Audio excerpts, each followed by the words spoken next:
Assalamualaikum warahmatullahi ta'ala wabarakatuh. Mga pagarami, mga datu, mga baiya, mga muslim. Iman tu kagagawi na sumyul derakatanu agiyang kai bulan Ramadan. Mga pagariya, tanto ka kumiyaguntung kami ni raot so umur ka sa giyang kaiya ulan-ulan ababarakat. Ulan-ulan Ramadan abiyaluyu wallahu subhanahu wa ta'ala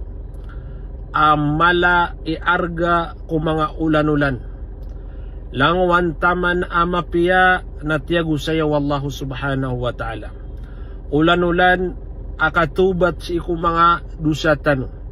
ulan-ulan akasesadekah, ulan-ulan akapanambayang, ulan-ulan akabatiya sa Quran, ulan-ulan akatigir, ulan-ulan kanggelebek sa pimberang mga pipiya. Pagariya pamakutaka dia isu miati din di ingkaw di penayaw. Dia isu ulan-ulan aguguro o kanakas iku Allah subhanahu wa ta'ala agiyang kutu aki sampai no nagyang kutu umur ka. Si kudaniyang panakauma napiakan dekalaka agiyang kutua panganing kaya Allah, Allahumma baligna Ramadan, ya Allah sampai na kung kasagyang kaya bulan Ramadan. Iman to pagariya namin niraut tanuron. Aya kibagaya miya wasiat si arkano alang-ulanguan ang mga bangsami. O kabayat tano ama padetano sagyang kutu paguntong nagukaku ama piya sagyang kaya bulan Ramadan na mbelaka sa barnamij baluyang ka so mga oras ka i-schedule na ka upama ko si iku miyangaw na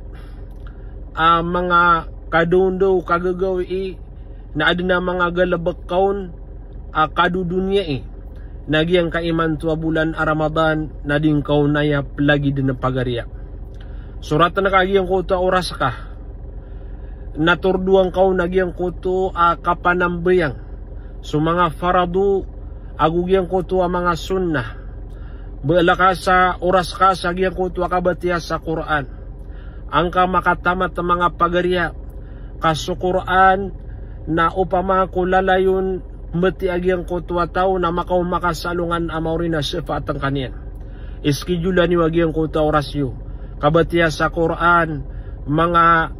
tadum-tadum si iku Allah subhanahu wa ta'ala mga laibalas yang kaya bulan Ramadan na ulan-ulan ay atatarimaan na supangani na baging ka sa oras aginawang ka pakadakal lang ka agiyang kutua panganing ka si iku Allah uro kang kaswallahu subhanahu wa ta'ala makuwang ka agiyang kutua limu ama papadalam saya makuwang ka agiyang kutua rila ama papadalam si iku bulan Ramadan mga pagariya agiyang kaiman tuwa kagagawiya sagadara katano na padaya sa agiyang kutua mga kagagawa ini promise wallahu subhanahu wa ta'ala adin ang mga tao pemakamaradi ka aniyan si iku apoy kunara ka jahannam uro kang si iku wallahu subhanahu wa ta'ala mapadaka sa agiyang kutua mga tao pemakamaradi ka sa agiyang kutua apoy kunara ka jahannam mga pagariya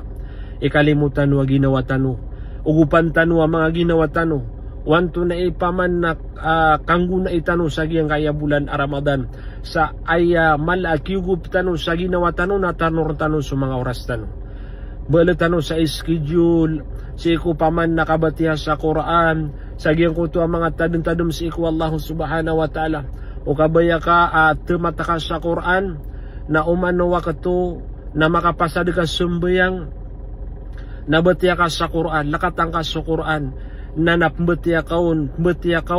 kaigira manutua adna schedule utaw namin sampan kelepasan yan ugaid na mitataros yan denuto amay man kasutaw na daaban yan barnamij schedule sa ginawa niyan na naigira apaganaya Ramadan napakatataman yan sukang gelebek sa mapya ugaid nakapkibulugian na pagkalubayan nagyang kutuwa panaguntaman yan ulan-ulan na ya panaguntaman ng mga pagariya pakapendagalan tanu agyang kutuwa galabak ang mga pipiya na miyati mo anan si iku mga ginawa tanu susanda nagyang kutuwa paman nabalas amala susanda nagyang kutu ang mga pipiya inibigay wallahu subhanahu wa ta'ala sa agyang kaya bulan Ramadan ana ugaid na amay kaditan ung galabakan nalugitan ko taman amya lugi kagisa din sa tao dinian siap nagyang kaya bulan Ramadan na mataan ng mga pagariya kakalugis kanya. Betadan tanu saura sagyang kaya bulan Ramadan, pakandagalan tanuro nagyang kuto kabatiya sa Quran mga tasbihat. Si kumiyang aunan na mataman tanu din mga magistorya, mataman tanu din ng bekas, nagyang kuto oras akam bekas. Iuntod tanu sagyang kuto ada aban niya nakipantaga kadudunia na itugalin tanu to sa paman nakabatiya sa Quran. Sibay ka pagariya sa darpa. Yang kau tu ada ada abang kau napad na din kau nito ng tadamis wallahu subhanahu wa ta'ala. Pakanda ka lang kau nagyang kau tu mga amala ka mga pipiya bala-bala santanu wallahu subhanahu wa ta'ala samada ka lamapiya yang kaya bulan Ramadan na panganintanus iku wallahu subhanahu wa ta'ala ama peditanus iku mga tao amala aku pasadya na amal amapi atriman wallahu subhanahu wa ta'ala. Wassalamu alaikum warahmatullahi ta'ala wabarakatuh.